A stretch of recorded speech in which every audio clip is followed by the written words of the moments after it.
Saya melihat kalau kita tengok PRK sebelum kita perubahan kerajaan ini, sebelum Pakatan Harapan selagi jatuhkan diri sendiri, bukan pintu belakang atau apa-apa, jelas trend pengundi muda itu kembali kepada Barisan Nasional dan Muafakat Nasional pada ketika itu.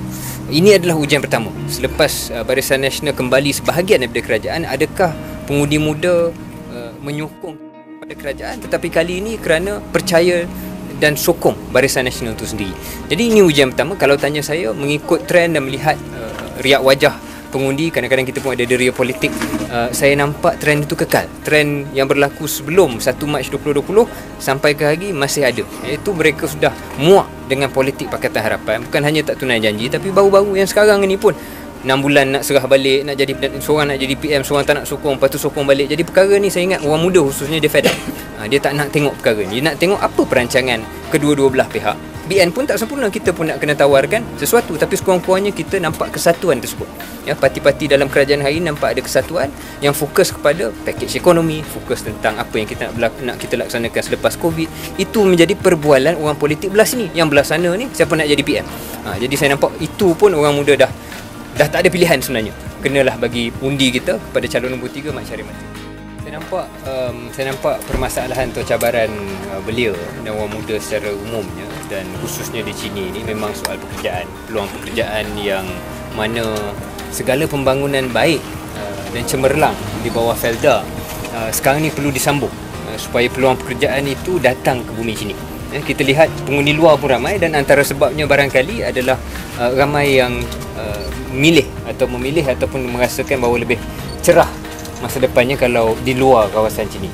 Tetapi saya kira inilah sebenarnya cerita dan naratif bagaimana pembangunan negara ini dibina.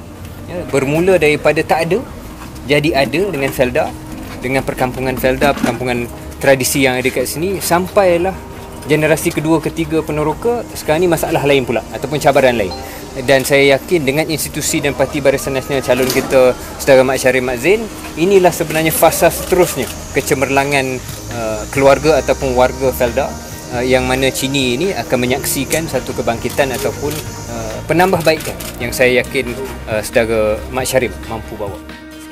Bagi saya, Barisan Nasional UMNO sentiasa dalam proses merejuvenasi dan meremajakan parti, dan saya yakin ini hanya satu daripada simbol ataupun isyarat peremajaan tersebut. Tapi biarlah kepimpinan di bawah Presiden parti kita melaksanakan keputusan yang terbaik, kerana apa yang kita mahukan bukan hanya calon muda, tapi calon macam Saudara Mat Syarif yang mana muda secara relatifnya 41 tahun, tetapi juga memang ada touch dengan rakyat, memang orang tempatan, memang orang yang memang sesuai dengan citra rasa dan citra pengundi di sini. Jadi itu yang kita mahukan, dan saya yakin kepimpinan Barisan Nasional nanti akan buat keputusan-keputusan yang terbaik.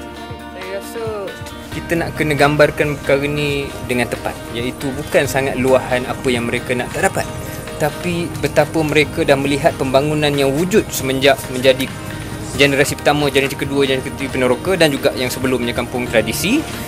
Yang mereka mahukan adalah bagaimana nak masuk ke fasa seterusnya.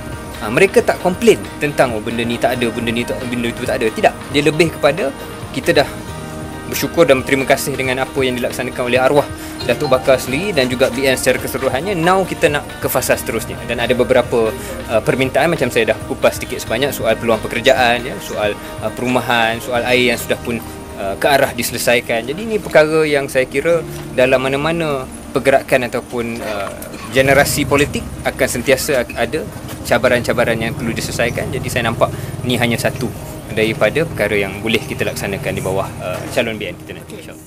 Terima kasih bersama Bro Jingo Channel. Mohon subscribe channel ini bagi mengikuti video menarik di masa akan datang. Jika anda menyukai berita ini, mohon like dan share sebagai tanda sokongan anda. Sokongan anda amat dihargai. Terima kasih.